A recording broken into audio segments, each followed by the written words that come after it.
वे हमारी सम्मानित अतिथि के रूप में भारत की आधिकारिक यात्रा पर आई है।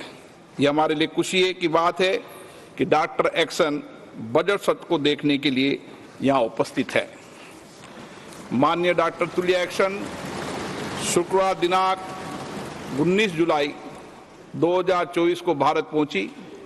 उन्होंने 21 जुलाई 2024 को आगरा का भ्रमण किया और इस समय वह विशेष बॉक्स में आसीन है। हम भारत में उनके सुखद और सफल प्रवास की कामना करते हैं। हम अंतर संसदीय संघ के प्रेसिडेंट के रूप में उनकी भूमिका के लिए सफलता की भी कामना करते हैं। उनके माध्यम से हम तंजानिया गणराज्य की संसद के सदस्यों, तंजानिया की सरकार तथा वहां की मित्र जनता को बधाई और शुभकामनाएं देते हैं।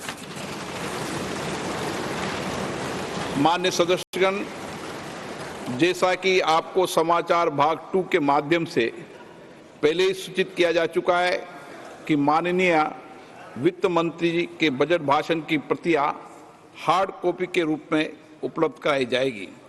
अतः बजट प्रस्तुत हो जाने के पश्चात माननीय सदस्य कृपया बजट भाषण की अपनी अपनी प्रति प्रकाशन काउंटर से प्राप्त कर लें। आपको ये भी सूचित किया जाता है कि माननीय मंत्री द्वारा बजट प्रस्तुत किए जाने के पश्चात बजट की प्रतियां आपको मेंबर्स पोर्टल के माध्यम से भी उपलब्ध करा दी जाएगी। माननीय वित्त मंत्री Shrimati Nirmala Sitharaman.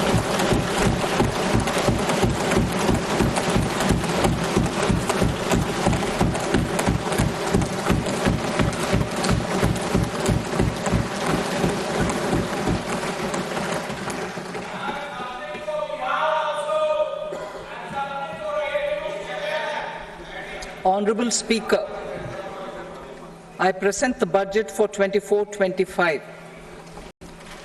Introduction. The people of India have reposed their faith in the government led by Honorable Prime Minister Shri Narendra Modi and re-elected it for a historic third term under his leadership.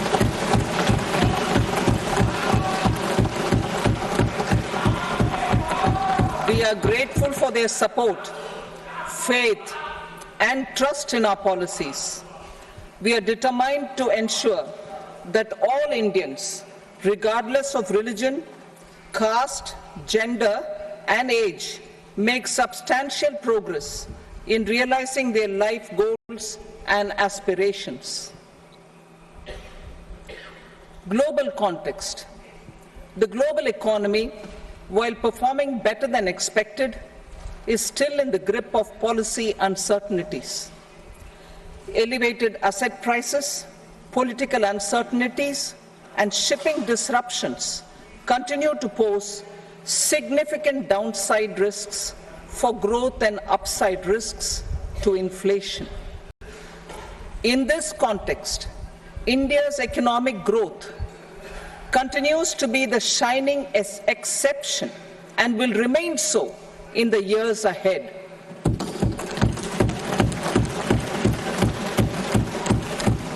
India's inflation continues to be low, stable, and moving towards the 4% target.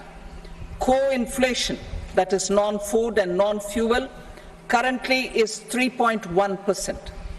Steps are being taken to ensure supplies of perishable goods reach markets adequately. Interim budget. As mentioned in the interim budget, we need to focus on 4 major castes, namely the Garib, Mahilaye, Yuva, and Annadata, the poor, women, youth, and the farmer. For Annadata, we announced higher minimum support prices a month ago for all major crops, delivering on the promise of at least a 50% margin over costs. Pradhan Mantri Garib Kalyan was extended for 5 years, benefiting more than 80 crore people.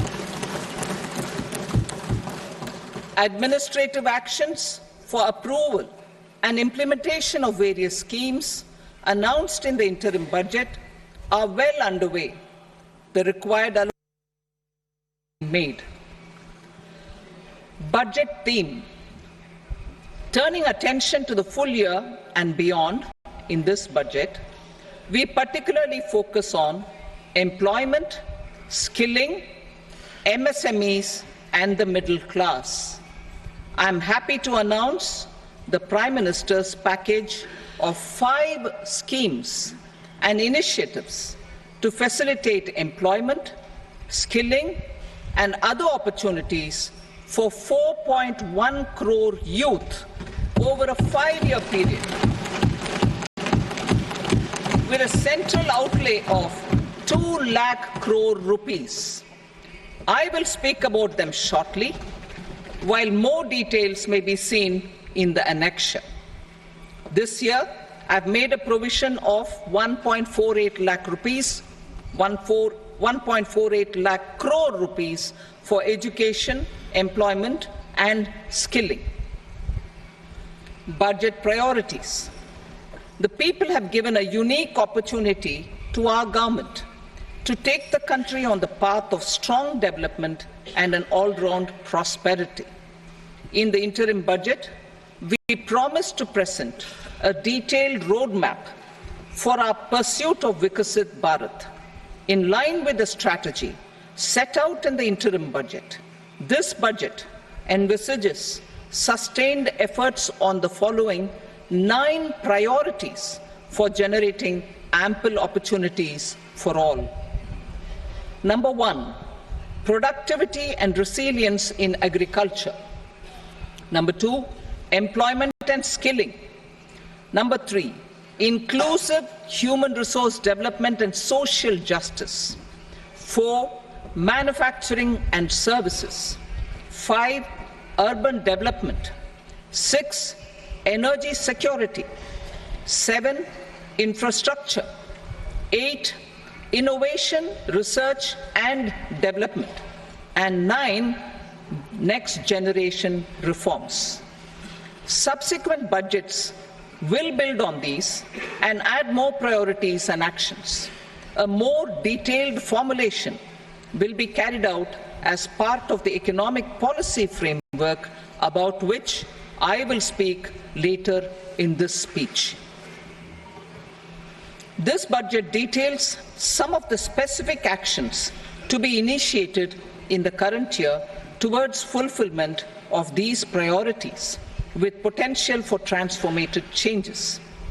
The budget also covers some of the previously made announcements with intent to strengthen them and step up their implementation for expediting our journey towards the goal of Vikasit Bharat. Priority 1, productivity and resilience in agriculture. Transforming agricultural research. Our government will undertake a comprehensive review of the agricultural research setup to bring the focus on raising productivity and developing climate-resilient varieties. Funding will be provided in challenge mode, including to the private sector. Domain experts, both from the government and outside, will oversee the conduct of such research. Release of new varieties. New 109 high-yielding and climate-resilient varieties of 32 field and horticultural crops will be released for cultivation by farmers. Natural farming. In the next 2 years, 1 crore farmers across the country will be initiated into natural farming, supported by certification and branding. Implementation will be through scientific institutions and willing gram panchayats. 10,000 need-based bio-input resource centers will be established. Missions for pulses and oil seeds. For achieving self-sufficiency in pulses and oilseeds, we will strengthen their production, storage, and marketing. As announced in the interim budget, a strategy is being put in place to achieve Nirmala for oilseeds such as mustard, groundnut, sesame, soybean, and sunflower. Vegetable production and supply chains. Large-scale clusters for vegetable production will be developed closer to major consumption centers. We will promote farmer-producer organizations, cooperatives, and startups for vegetable supply chains, including for collection and storage and marketing. Digital public infrastructure for agriculture. Buoyed by the success of the pilot project, our government, in partnership with the states, will facilitate the implementation of the digital public infrastructure in agriculture for coverage of farmers and their lands in 3 years. During this year, digital crop survey for Kharif using the DPI will be taken up in 400 districts.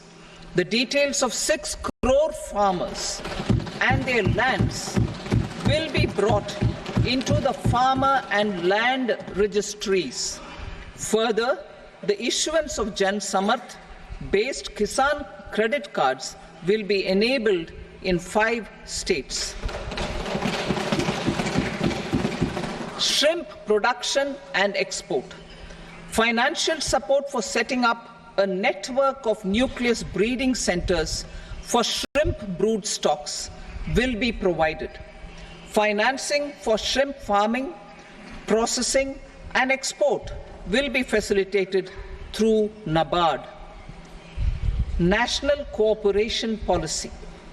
Our government will bring out a national cooperation policy for systematic, orderly, and all-round development of the cooperative sector, fast-tracking growth of rural economy and generation of employment opportunities on a large scale will be the policy goal.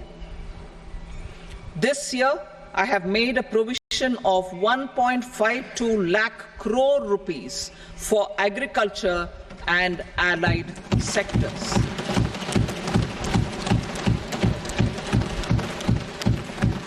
Priority 2, employment and skilling. Employment-linked incentive. Our government will implement following 3 schemes for employment-linked incentive as part of the Prime Minister's package. These will be based on enrollment in the EPFO and focus on recognition of first-time employees and support to employees and employers. Scheme A, first-timers. This scheme will provide 1 month wage to all persons newly entering the workforce in all formal sectors.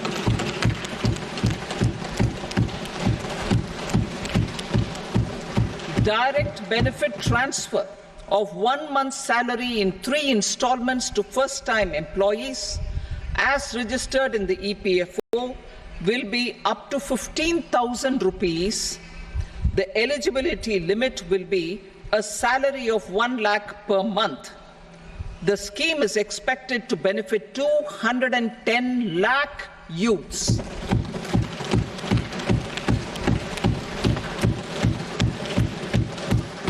Scheme B, job creation in manufacturing. This scheme will incentivize additional employment in the manufacturing sector linked to the employment of first-time employees. An incentive will be provided at specified scale directly both to the employee and the employer with respect to the EPFO contribution in the first 4 years of employment. The scheme is expected to benefit 30 lakh youth entering employment and their employers.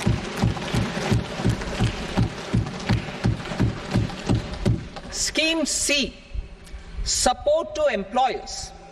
This employer-focused scheme will cover additional employment in all sectors.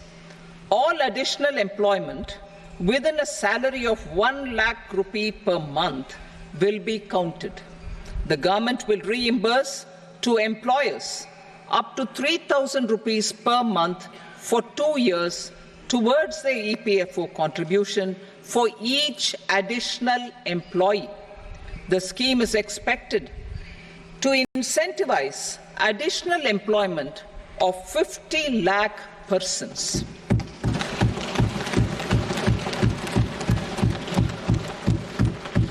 Participation of women in the workforce.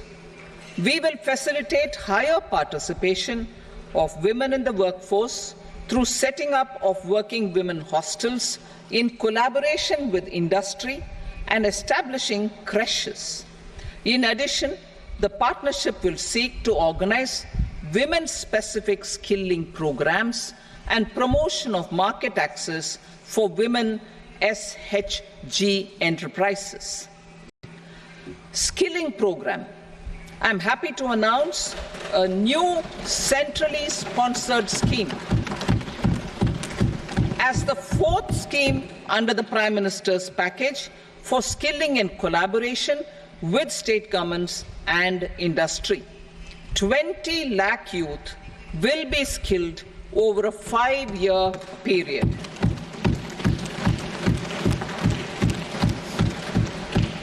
"1,000 industrial training institutes will be upgraded in hub and spoke arrangements with outcome orientation.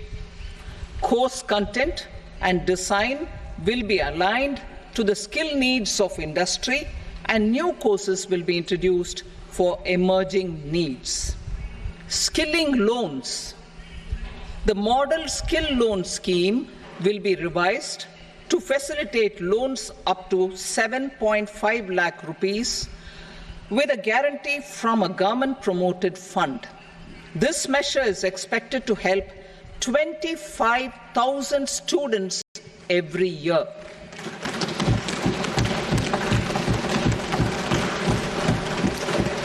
Education loans. For helping our youth who have not been eligible for any benefit under government schemes and policies, I am happy to announce a financial support for loans up to 10 lakh rupees for higher education in domestic institutions.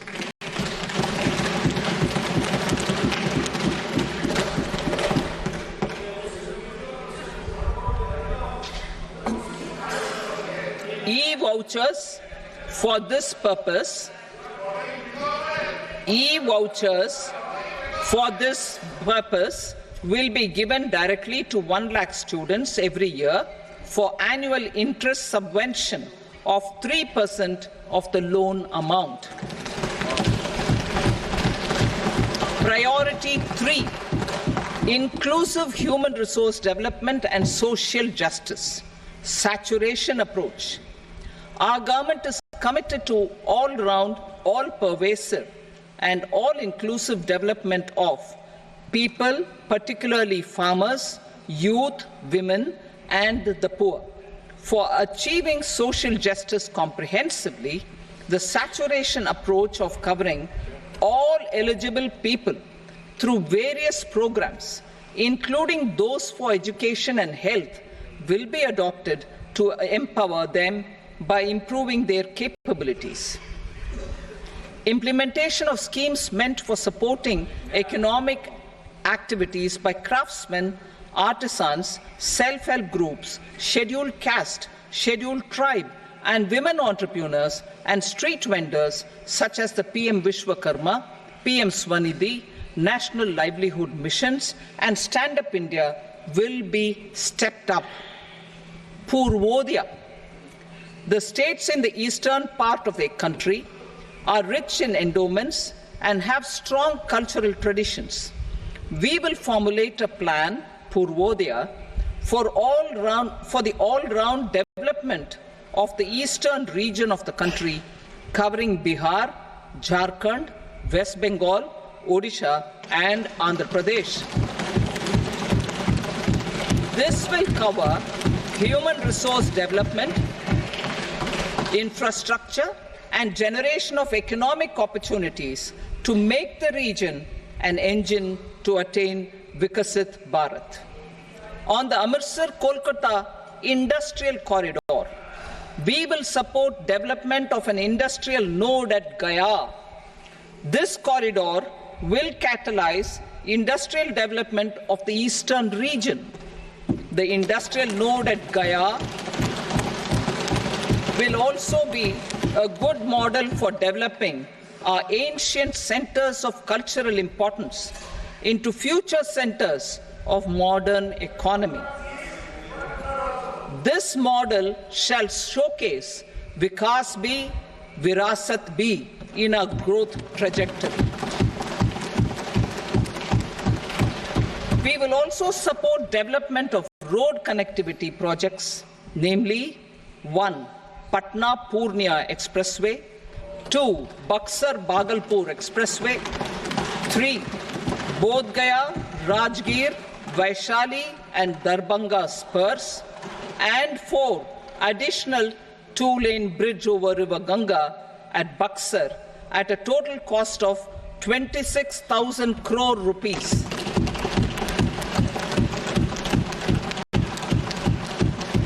Power projects, including setting up of a new 2,400 megawatt power plant at Pirpainti, will be taken up at a cost of 21,400 crore rupees. New airports, medical colleges, and sports infrastructure in Bihar will be constructed. An additional allocation to support capital will be provided. The requests of Bihar government for external assistance from multilateral development banks will be expedited.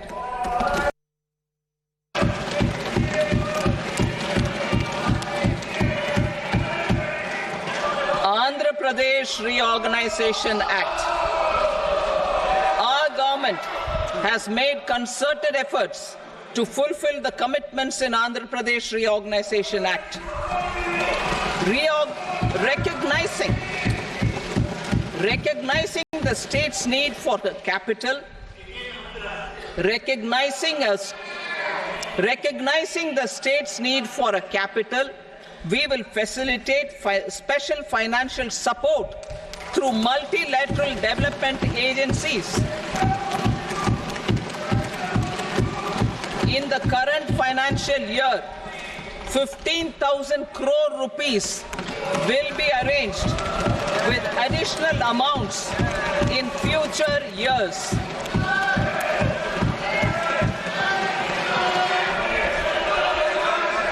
Our government is fully committed to financing and early completion of the Polavaram irrigation project, which is the lifeline for Andhra Pradesh and its farmers. This will facilitate our country's food security as well. Under the Act, Andhra Pradesh Reorganization Act, for promoting industrial development, funds will be provided for essential infrastructure such as water, power, railways, and roads. In Kopparthi node on the Visakhapatnam-Chennai Industrial Corridor and Varavakal node on the Hyderabad-Bengaluru Industrial Corridor. An additional allocation will be provided this year towards capital investment for economic growth. Grants for backward regions of Rayalaseema, Prakasham, North Coastal Andhra, as stated in the Act, will be provided. PM Awas Yojana.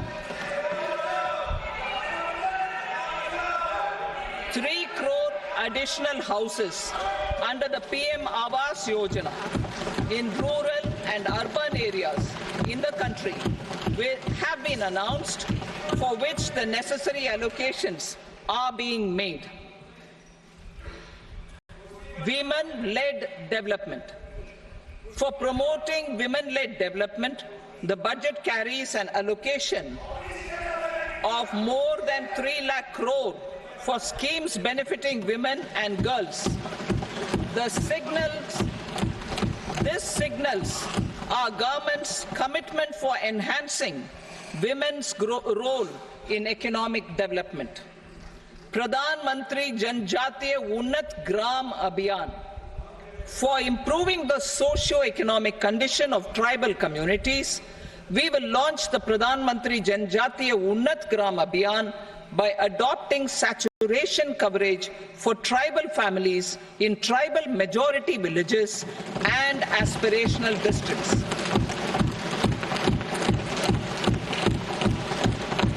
This will cover 63,000 villages, benefiting 5 crore tribal people.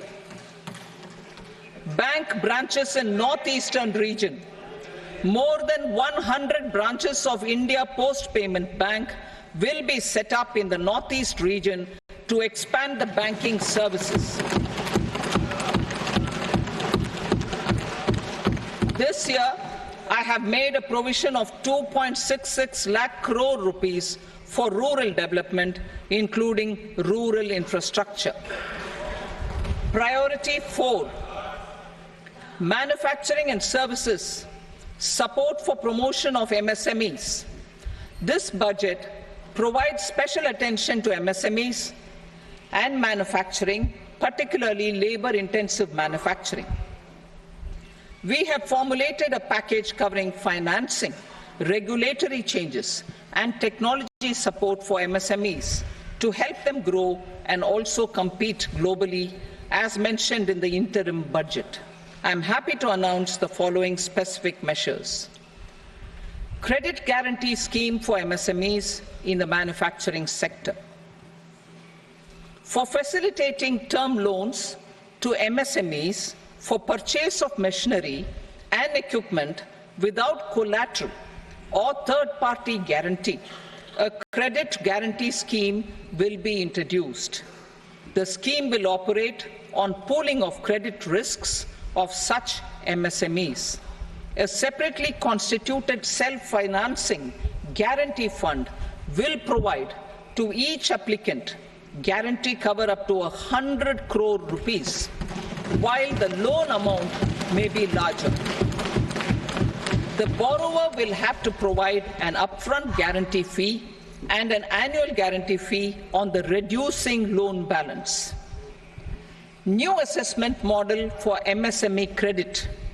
Public sector banks will build their own in-house capability to assess MSMEs for credit instead of relying on external assessment. They will also take a lead in developing or getting developed a new credit assessment model based on the scoring of digital footprints of the MSMEs in the economy. This is expected to be a significant improvement over the traditional assessment of credit eligibility based only on asset or turnover criteria. That will also cover MSMEs without a formal accounting system. Credit support to MSMEs during stress period. I'm happy to announce a new mechanism for facilitating continuation of bank credit to MSMEs during their stress period while being in special mention account, SMA stage, for reasons beyond their control. MSMEs need credit to continue their business and to avoid getting into the NPA stage. Credit availability will be supported through a guarantee from a government-promoted fund. Mudra loans. The limit of Mudra loans will be enhanced to 20 lakh from the current 10 lakh for those entrepreneurs who have availed and successfully repaid previous loans under the Tarun category. Enhanced scope for mandatory onboarding in trades. For facilitating MSMEs to unlock their working capital by converting their trade receivables into cash, I propose to reduce the turnover threshold of buyers for mandatory onboarding on the trades platform from rupees 500 crore to 250 crore rupees. This measure will bring 22 more CPSCs and 7,000 more companies onto the platform. Medium enterprises will also be included in the scope of the suppliers. SIDBI branches in MSME clusters. SIDBI will open new branches to expand its reach to serve all major MSME clusters within 3 years and provide direct credit to them. With the opening of 24 such branches this year, the service coverage will expand to 168 out of 242 major clusters. MSME units for food irradiation, quality and safety testing. Financial support for setting up of 50 multi-product food irradiation units in the MSME sector will be provided. Setting up of 100 food quality and safety testing labs with NABL accreditation will be facilitated. E-commerce export hubs. To enable MSMEs and traditional artisans to sell their products in international markets, e-commerce export hubs will be set up in public-private partnership mode. These hubs, under a seamless regulatory and logistic framework, will facilitate trade and export-related services under one roof. Measures for promotion of manufacturing and services. Internship in top companies. As the fifth scheme under Prime Minister's package, our government will launch a comprehensive scheme for providing internship opportunities in 500 top companies to 1 crore youth in 5 years. They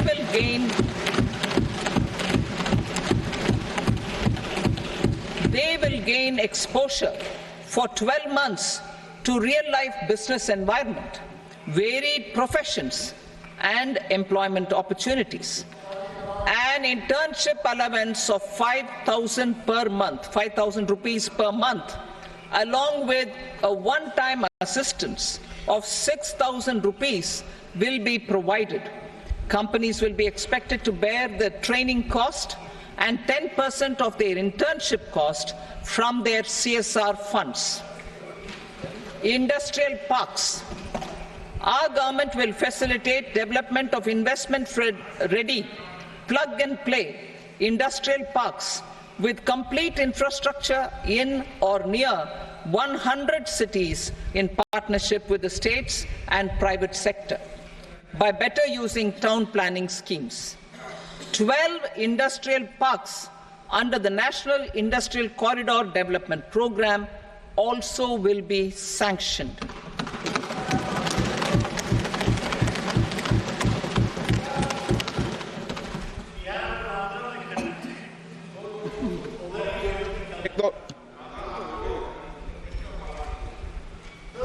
Veggie paper, no. Please, Patty.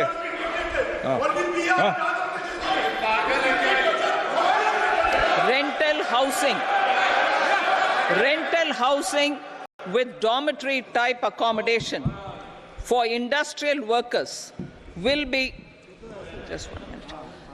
Rental housing, I repeat, rental housing with dormitory type accommodation for industrial workers will be facilitated in PPP mode with VGF support and commitment from anchor industries. Shipping industry, ownership, leasing and flagging reforms will be implemented to improve the share of Indian shipping industry and generate more employment. critical mineral mission. We will set up a critical mineral mission for domestic production, recycling of critical minerals, and overseas acquisition of critical mineral assets. Its mandate will include technology development, skilled workforce, extended producer responsibility framework, and a suitable financing mechanism. Offshore mining of minerals. Our government will launch the auction of the first tranche of offshore blocks for mining, building on the exploration already carried out. Digital public infrastructure applications. Turning to the services sector, I propose development of DPI applications at population scale for productivity gains, business opportunities, and innovation by the private sector. These are planned in the areas of credit, e-commerce, education, health, law and justice, logistics, MSME service delivery, and urban governance. Integrated technology platform for IBC ecosystem. An integrated technology platform will be set up for improving the outcomes under the Insolvency Bankruptcy Code for achieving consistency, transparency, timely processing, and better oversight for all stakeholders. Voluntary closure of LLPs. The services of the Center for Processing Accelerated Corporate Exit, CPACE, will be extended for voluntary closure of LLPs to reduce the closure times. National Company Law Tribunals. The IBC has resolved more than 1,000 companies, resulting in direct recovery of 3.3 lakh crore to creditors. 3.3 lakh crore rupees to creditors. In addition, 28,000 cases involving over 10 lakh crore rupees have been disposed of even prior to admission. Appropriate changes to the IBC, reforms and strengthening of the tribunal and appellate tribunals will be initiated to speed up insolvency resolution. Additional tribunals will be established. Out of those, some will be notified to decide cases exclusively under the Companies Act. Debt recovery. Steps for reforming and strengthening debt recovery tribunals will be taken. Additional tribunals will be established to speed up recovery. Priority 5, urban development. Cities as growth hubs. Working with states, our government will facilitate development of cities as growth hubs. This will be achieved through economic and transit planning and orderly development of peri-urban areas utilizing town planning schemes. Creative redevelopment of cities. For creative brownfield redevelopment of existing cities with a transformative impact, our government will formulate a framework for enabling policies, market-based mechanisms, and regulation. Transit-oriented development. Transit-oriented development plans for 14 large cities with a population above 30 lakh will be formulated, along with an implementation and financing strategy. Urban housing. Under the PM Awas Yojana, Urban 2.0, housing needs of 1 crore urban poor and middle-class families will be addressed with an investment of 10 lakh crore rupees. This will include the central assistance of 2.2 lakh crore rupees in the next 5 years.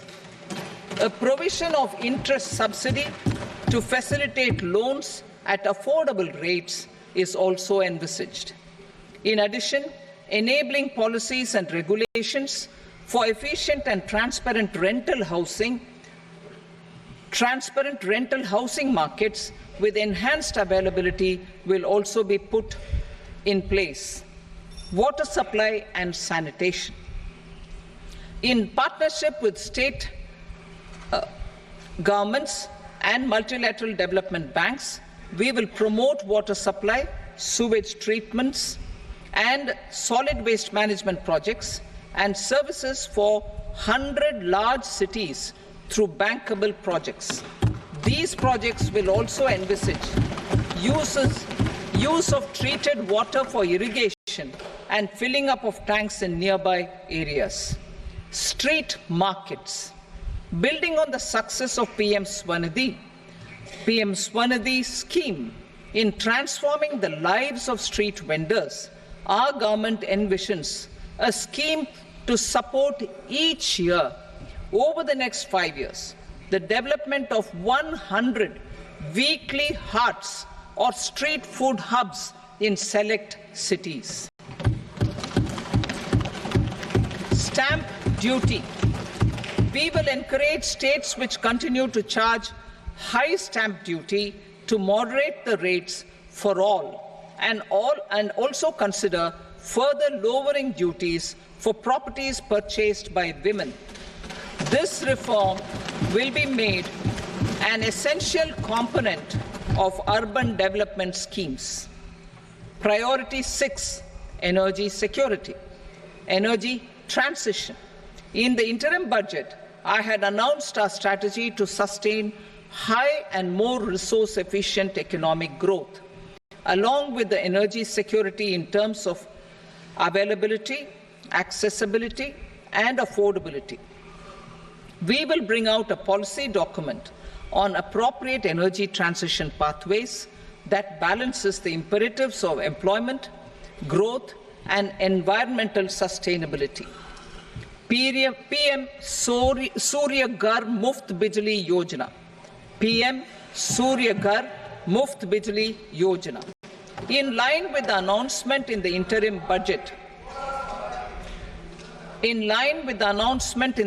budget, PM Surya Ghar Muft Bijli Yojana has been launched to install rooftop solar plants to enable 1 crore households obtain free electricity up to 300 units every month. The scheme has generated remarkable response with more than 1.28 crore registrations and 14 lakh applications, and we will further encourage it. Pumped storage policy.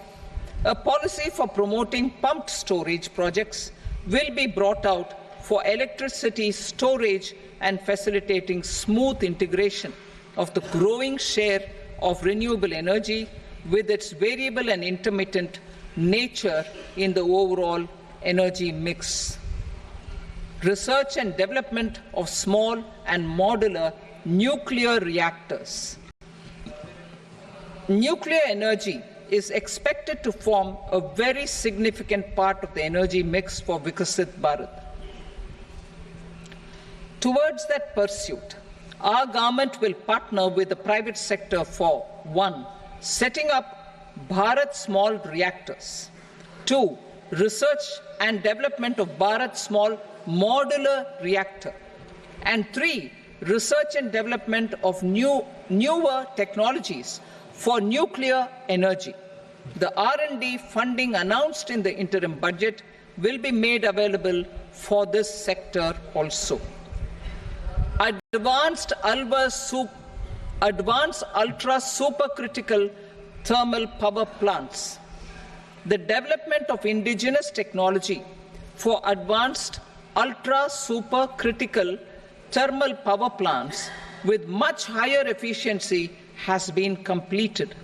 A joint venture between NTPC and BHEL will set up a full-scale 800 megawatt commercial plant using AUSC technology.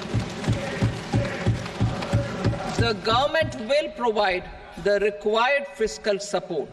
Moving forward, development of indigenous capacity for the production of high-grade steel and other advanced metallurgy materials for these plants will result in strong spin-off benefits for the economy. Roadmap for hard to abate industries. A roadmap for moving the hard to abate industries from energy efficiency targets to emission targets will be formulated. Appropriate regulations for transition of these industries from the current perform, achieve and trade mode to Indian carbon market mode will be put in place. Support to traditional micro and small industries. An investment-grade energy audit of traditional micro and small industries in 60 clusters, including brass and ceramic, will be facilitated.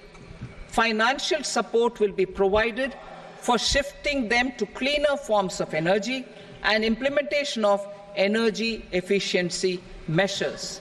The scheme will be replicated in another 100 clusters in the next phase. Priority 7, infrastructure investment by central government. Significant investment the central government has made over the years in building and improving infrastructure has had a strong multiplier effect on the economy. We will endeavour to maintain strong fiscal support for infrastructure over the next 5 years in conjunction with imperatives of other priorities and fiscal consolidation. This year, I have provided 11,11,111 crore rupees for capital expenditure. This would be 3.4% of our GDP. Infrastructure investment by state governments. We will encourage states to provide support of similar scale for infrastructure, subject to their development priorities. A provision of 1.5 lakh crore rupees for long-term interest-free loans have been made this year also to support the states in their resource allocation. Private investment in infrastructure. Investment in infrastructure by private sector will be promoted through viability gap funding and enabling policies and regulations. A market-based financing framework will be brought out. Pradhan Mantri Gram Sadak Yojana, Phase 4 of the PMGSY will be launched to provide all-weather connectivity to 25,000 rural habitations, which have become eligible in view of their population increase. Irrigation and flood mitigation.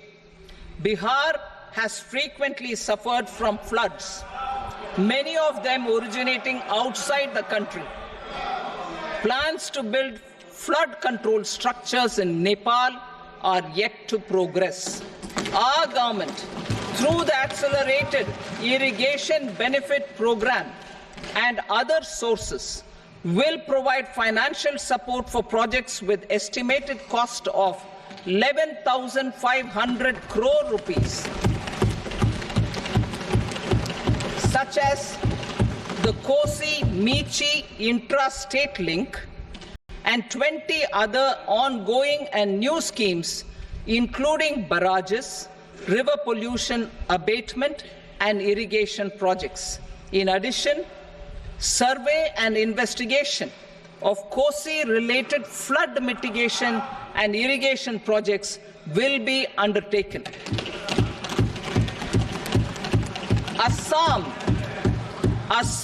grapples with floods every year by the Brahmaputra River and its tributaries originating outside India. We will provide assistance to Assam for flood management and related projects.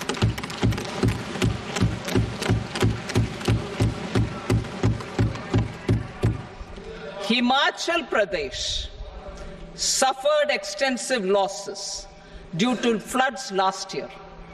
Our government will provide assistance to the state for reconstruction and rehabilitation through multilateral development assistance.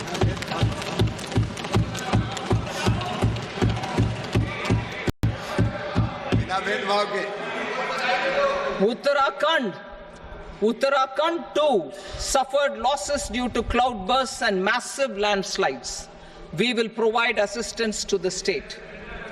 Recently, Sikkim witnessed devastating flash floods and landslides that wreaked havoc across the state. Our government will provide assistance to the state. Tourism has always been a part of our civilization. Our efforts in positioning India as a global tourist destination will also create jobs, stimulate investments, and unlock economic opportunities for other sectors. In addition to the measures outlined in the interim budget, I propose the following measures. Vishnupad Temple at Gaya and Mahabodhi Temple at Bodh Gaya in Bihar are of immense spiritual significance. Comprehensive development of Vishnupad Temple Corridor and Mahabodhi Temple Corridor will be supported, modeled on the successful Kashi Vishwanath Temple Corridor to transform them into world-class pilgrim and tourist destinations. Rajgir holds immense religious significance for Hindus, Buddhists and Jains. The 20th Tirthankara Muniswarata temple in the Jain temple complex is ancient. The Saptarishi or the 7 hot springs form a warm water Brahmkund that is sacred. A comprehensive development initiative for Rajgir will be undertaken. Our government will support the development of Nalanda as a tourist center, besides reviving Nalanda University to its glorious stature. Odisha's scenic beauty, temples, monuments, craftsmanship, wildlife sanctuaries, natural landscapes, and pristine beaches make it an ultimate tourism destination. Our government will provide assistance for their development to Odisha as well.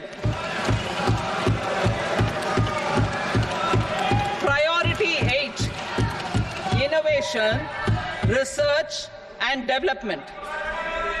We will operationalize the Anusandhan National Research Fund for basic research and prototype development. Further, we will set up a mechanism for spurring private sector-driven research and innovation at commercial scale with a financing pool of 1 lakh crore rupees in line with the announcement in the interim budget. Space economy. With our continued emphasis on expanding the space economy by 5 times in the next 10 years, a venture capital fund of 1,000 crore rupees will be set up. Priority 9, next generation reforms. Economic policy framework. We will formulate an economic policy framework to delineate the overarching approach to economic development and set the scope of the next generation of reforms for facilitating employment opportunities and sustaining high growth. Our government will initiate and incentivize reforms for 1. Improving productivity of factors of production, and 2. Facilitating markets and sectors to become more efficient. These reforms will cover all factors of production, namely land, labor, capital, and entrepreneurship, and technology as an enabler of improving total factor productivity and bridging inequality. Effective implementation of several of these reforms requires collaboration between the center and the states and building consensus as development of the country lies in development of the states.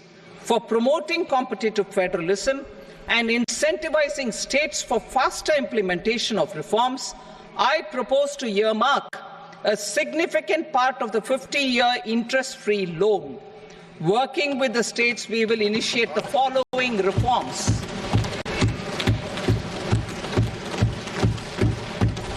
Land-related reforms and actions, both in the rural and urban areas, will cover land administration, will cover 1. Land administration, planning and management, and 2.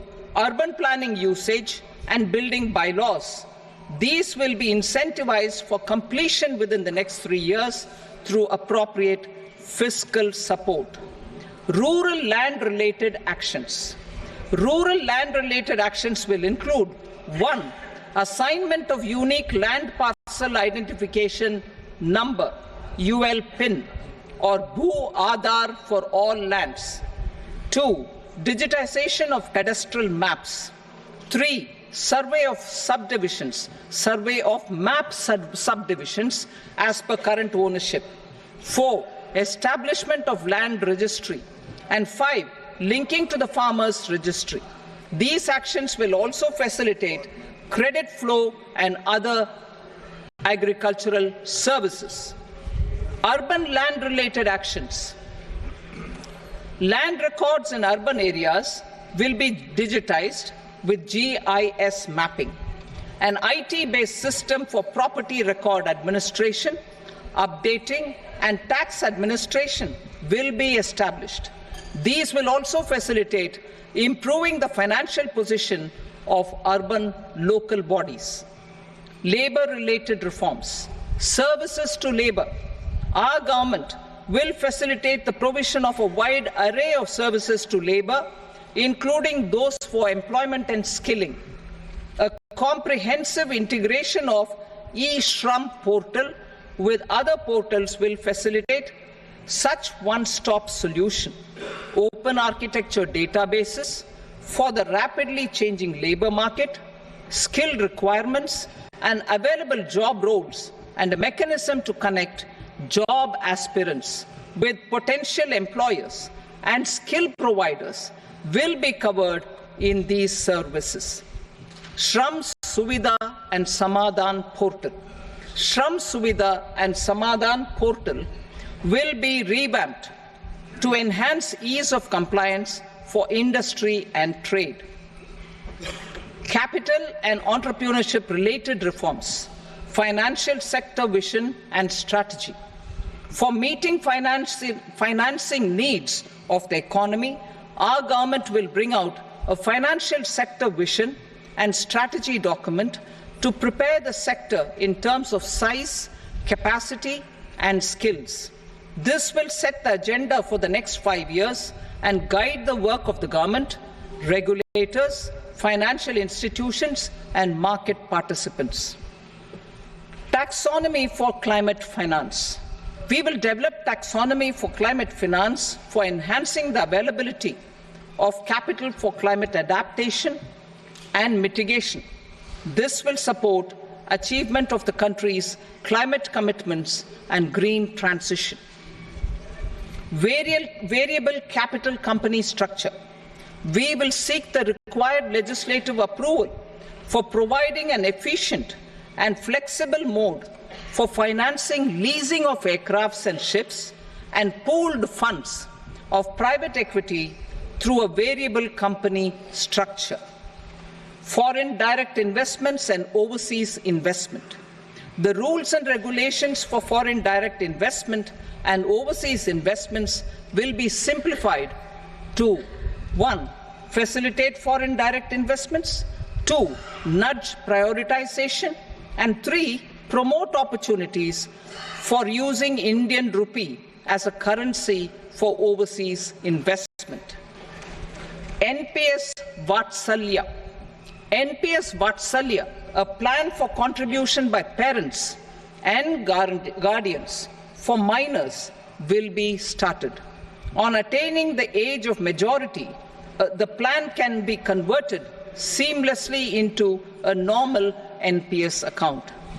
Use of technology. We have successfully used technology for improving productivity and bridging inequality in our economy during the past 10 years. Public investment in digital infrastructure and innovations by the private sector have helped in improving access of all citizens, particularly the common people, to market resources, education, health and services. We will step up adoption of technology towards digitalization of the economy. Ease of doing business. For enhancing ease of doing business, we are already working on the Jan Vishwas Bill 2.0. Further, states will be incentivized for implementation of the business reforms, action plans and digitalization. Data and statistics. For improving data governance, collection, processing and management of data and statistics, different sectoral databases, including those established under the Digital India Mission, will be utilized with active use of technology tools.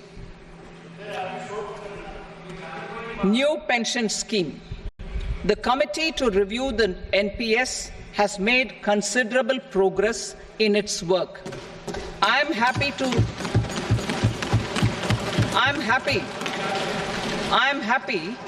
that the staff side of the National Council of the Joint Consultative Machinery for Central Government Employees has taken a constructive approach. A solution will be evolved which addresses the relevant issues while maintaining fiscal prudence to protect the common citizens. Budget estimates for 24-25.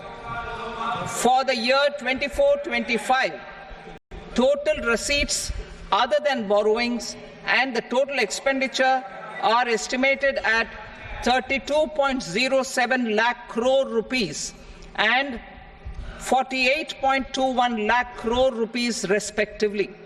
The net tax receipts are estimated at 25.83 lakh crore rupees. The fiscal deficit is estimated at 4.9% of the GDP. The gross and the net market borrowings through dated securities during 24-25 are estimated at 14.01 lakh crore rupees and 11.63 lakh crore rupees respectively. Both will be less than that in 23-24. The fiscal consolidation path announced by me in 2021 has served our economy very well, and we aim to reach the deficit below 4.5% next year. The government is committed to staying the course. From 2026-27 onwards, our endeavour will be to keep the fiscal deficit each year such that the central government's debt will be on a declining path as percentage of GDP. I will now move to Part B.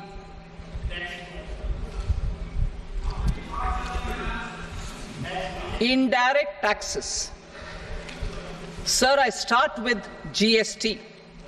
It has decreased tax incidence on the common man, reduced compliance burden and logistics cost for trade and industry, and enhanced revenues of the central and the state governments. It is a success of vast proportions. To multiply the benefits of GST, we will strive to further simplify and rationalize the tax structure and endeavour to expand it to the remaining sectors. My proposals for customs duties intend to support domestic manufacturing, deepen local value addition, promote export competitiveness, and simplify taxation while keeping the interest of the general public and consumers surmount. In Budget 22-23, we reduced the number of customs duty rates.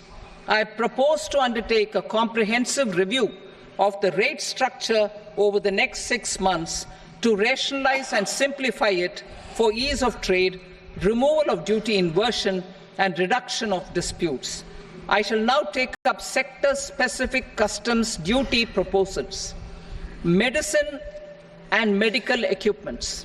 To provide relief to cancer patients, I propose to fully exempt 3 more medicines from customs duties.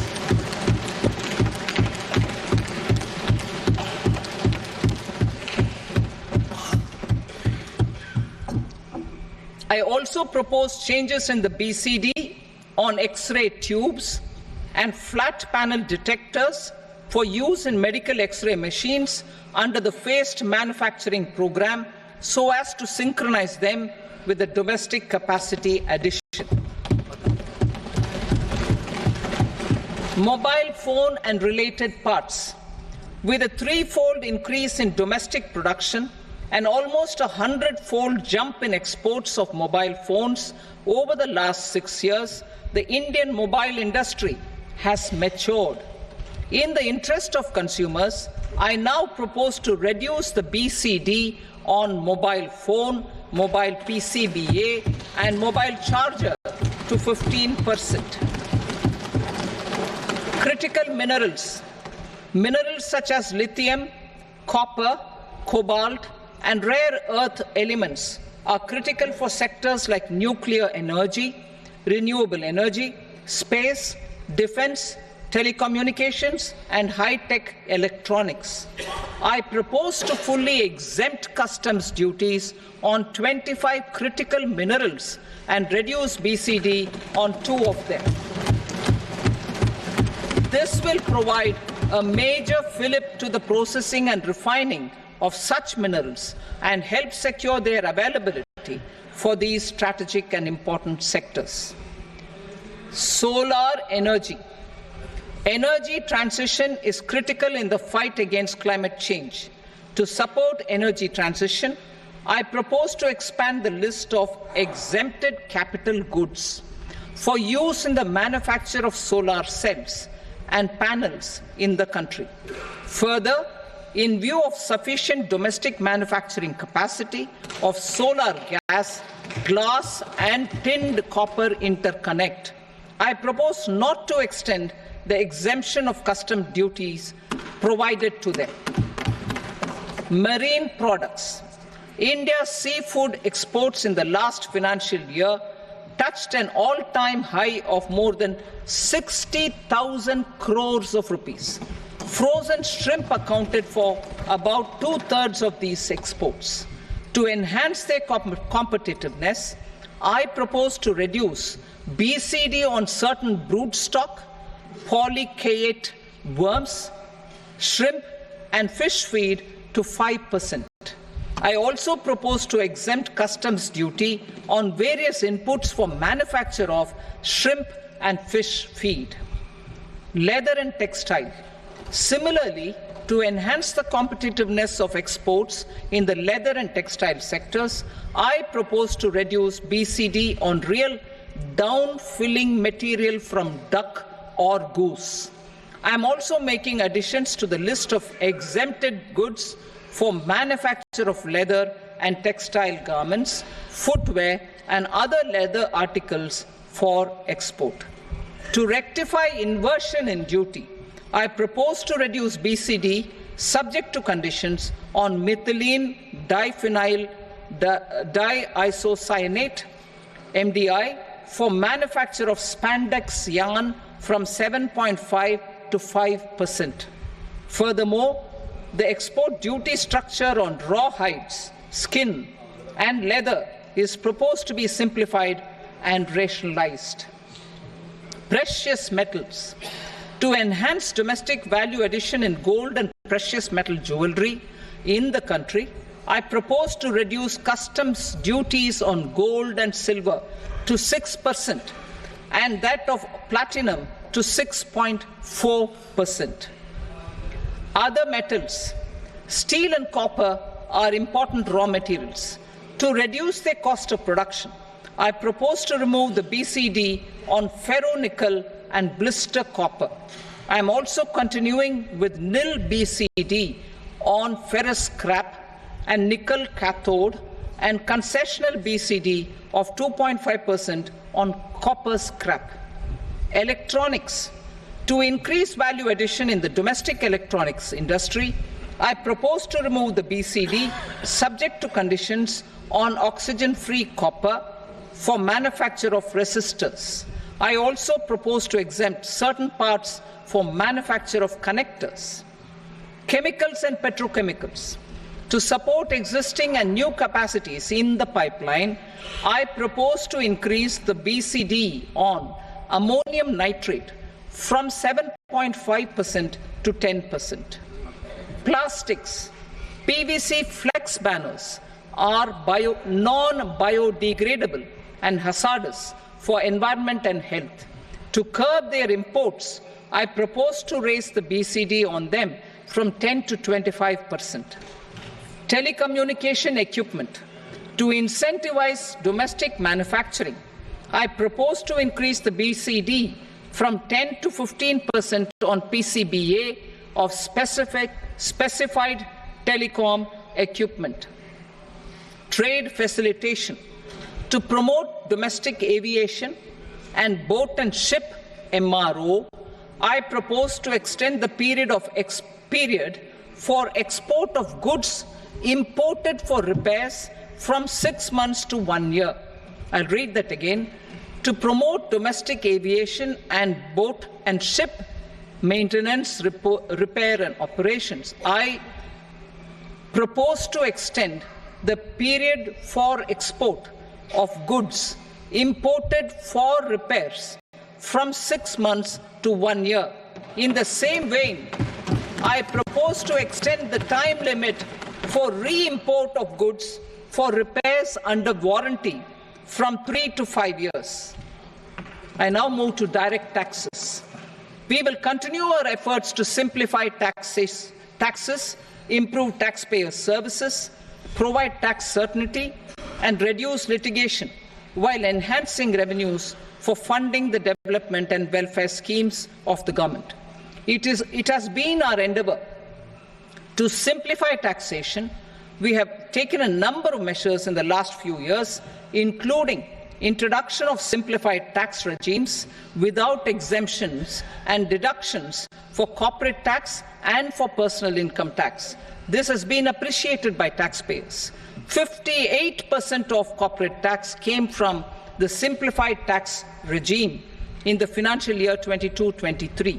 Similarly, as per data available till now, for the last fiscal, more than 2/3 have availed the new personal income tax regime. Comprehensive review of the Income Tax Act. I am now announcing a comprehensive review of the Income Tax Act 1961. The purpose is to make the Act concise, lucid, easy to read and understand. This will reduce disputes and litigation, thereby providing tax certainty to the taxpayers. I will also bring down the demand embroiled in litigation. It is proposed to be completed in 6 months. A beginning is being made in the Finance Bill by simplifying the tax regime for charities, tedious rate structures, provisions of reassessment and such provisions, and capital gains taxation. Simplification for charities and tedious. Two tax exemption regimes. The two tax exemption regimes for charities are proposed to be merged into one. The 5% tedious rate on many payments is being merged into the 2% tedious rate, and the 20% tedious rate on repurchase of units by mutual funds or UTI is being withdrawn. Tedious rate on e-commerce operators is proposed to be reduced from 1 to 0.1%. Moreover, credit of TCS is proposed to be given in the TDS to be deducted on salary. Further, I propose to decriminalize delay for payment of TDS up to the due date of filing statement for the same. I also plan to provide a standard operating procedure for TDS defaults and simplify and rationalize the compounding guidelines for such defaults. Simplification of reassessment. I propose to thoroughly simplify the provisions for reopening and reassessment. An assessment hereinafter can be reopened beyond 3 years from the end of the assessment year only if the escaped income is 50 lakh rupees or more, up to a maximum period of 5 years from the end of the assessment year. Even in such cases, a time limit of 6 years before the year of the search, as against the existing time limit of 10 years, is being proposed. This will reduce tax uncertainty and disputes. Simplification and rationalization of capital gains. Capital gains taxation is also proposed to be hugely simplified.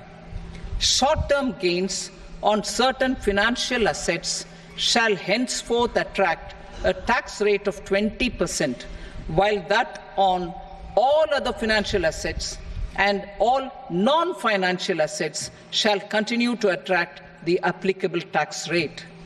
Long-term gains on all financial and non-financial assets, on the other hand, will attract a tax rate of 12.5%. For the benefit of the lower and the middle income classes, I propose to increase the limit of exemption of capital gains on certain financial assets to 1.25 lakh rupees per year. Listed financial assets held for more than a year will be classified as long-term, while unlisted financial assets and all non-financial assets will have to be held for at least 2 years to be classified as long-term. Unlisted bonds and debentures, debt mutual funds, and market-linked debentures, irrespective of holding period, however, will attract tax on capital gains at applicable rates. Taxpayer services. All the major taxpayer services under GST and most services under customs and income tax have been digitalized. All remaining services of customs and income tax, including rectification and order giving effect to appellate orders, shall be digitalized and made paperless over the next 2 years. Litigation and appeals. While our concerted efforts to reduce pendency of appeals at various appellate fora are beginning to show good results, it will continue to engage our highest attention. To dispose of the backlog of first appeals, I plan to deploy more officers to hear and decide such appeals, especially those with large tax effect. For resolution of certain income tax disputes pending an appeal, I am also proposing Vivad Se Vishwas Scheme 2024. Further, I propose to increase monetary limits for filing appeals related to direct taxes, excise and service tax in the tax tribunals, high courts and Supreme Court to 60 lakh rupees, 2 crore rupees and 5 crore respectively, with a view to reduce litigation and provide certainty in international taxation. We will expand the scope of safe harbor rules and make them more attractive. We will also streamline the transfer pricing assessment procedure. Employment and investment. I have a few proposals to promote investment and foster employment. First of all, to bolster the Indian startup ecosystem, boost the entrepreneurial spirit, and to support innovation, I propose to abolish the so-called angel tax for all classes of investors. Second, there is tremendous potential for cruise tourism in India.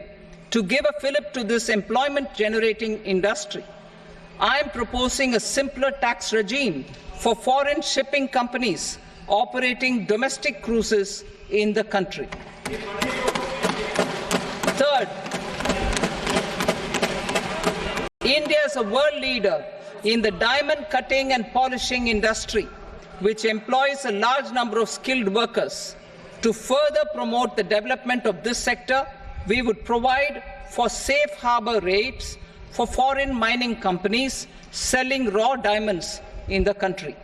Fourth, to attract foreign capital for our development needs, I propose to reduce the corporate tax rate on foreign companies from 40 to 35%. Deepening the tax base. I have a couple of proposals for deepening the tax base. First, security transaction tax on futures and options of securities is proposed to be increased to 0.02% and 0.1% respectively. Second, for reasons of equity, I propose to tax income received on buyback of shares in the hands of recipients. Other proposals: to improve social security benefits, deduction of expenditure by employers towards NPS is proposed to be increased from 10 to 14% of the employee's salary. Similarly, deduction of this expenditure up to 14% of salary from the income of employees in private sector, public sector banks and undertakings opting for the new tax regime is proposed to be provided. Indian professionals working in multinationals get ESOPs and invest in social security schemes and other movable assets abroad. Non-reporting of such small foreign assets has penal consequences under the Black Money Act. Such non-reporting of movable assets up to 20 lakh rupees is proposed to be depenalized. Other major proposals in the finance bill relate to withdrawal of equalization levy of 2%, expansion of tax benefits to certain funds and entities in IFSCs, and immunity from penalty and prosecution to Benamidar on full and true disclosure so as to improve conviction under the Benami Transaction Prohibition Act 1988. Personal income tax. Coming to personal income tax rates, I have two announcements to make for those opting for the new tax regime. First, the standard deduction for salaried employees is proposed to be increased from 50,000 to 75,000 rupees.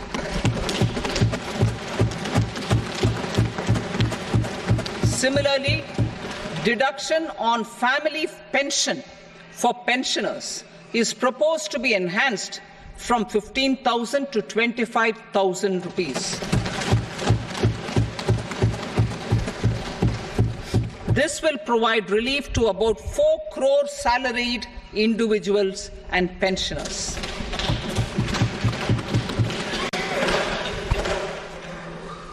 Second, in the new tax regime, the tax rate structure is proposed to be revised as follows: 0 to 3 lakh rupees, nil; 3 to 7 lakh rupees, 5%; 7 to 10 lakh rupees, 10%; 10 to 12 lakh rupees, 15%; 12 to 15 lakh rupees, 20%; and above 15 lakh rupees, 30%.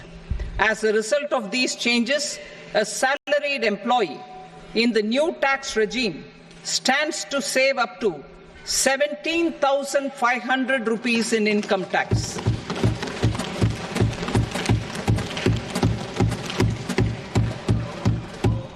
Apart from these, I am also making some other changes as given in the annexure. As a result of these proposals, revenue of about 37,000 crore, that is 29,000 crore in direct taxes and 8,000 crore in indirect taxes, will be foregone while revenue of about 30,000 crore rupees will be additionally mobilized. Thus, the total revenue foregone is about 7,000 crores annually. Mr. Speaker, sir, with this, I commend the budget to this august House. Jai Hind.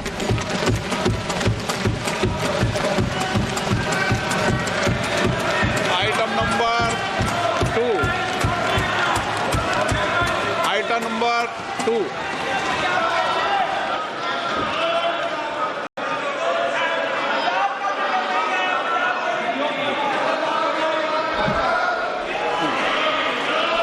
Sir, with your permission, I rise to lay on the table the following statements under Section 3 of the Fiscal Responsibility and Budget Management, FRBM Act 2003, Medium-Term Fiscal Policy cum Fiscal Policy Strategy Statement and Macroeconomic Framework Statement. Item number 3. Sir, with your permission, I rise to move for leave to introduce the Finance Number 2 Bill 2024. प्रश्न ये कि विधेयक को पूरा स्थापित करने की अनुमति प्रदान की जाए। जो सदस्य इसके पक्ष में हाँ कहें, जो सदस्य विरोध में ना कहें। मेरे विचार में निर्णय हाँ वालों के पक्ष में अनुमति प्रदान की जाती है। माननीय मंत्री जी, अब विधेयक पूरा स्थापित करें। Sir, I introduce the bill. Item number 4. The Union Territory of Jammu and Kashmir budget. Sir, I rise to present a statement, Hindi and English versions, of the estimated receipts and expenditure of the Union Territory of Jammu and Kashmir for the year 24-25. सभा की कार्रवाई कल बुधवार दिनांक 24 जुलाई 2024 को प्राप्त 11 बजे तक के लिए स्थगित की जाती है।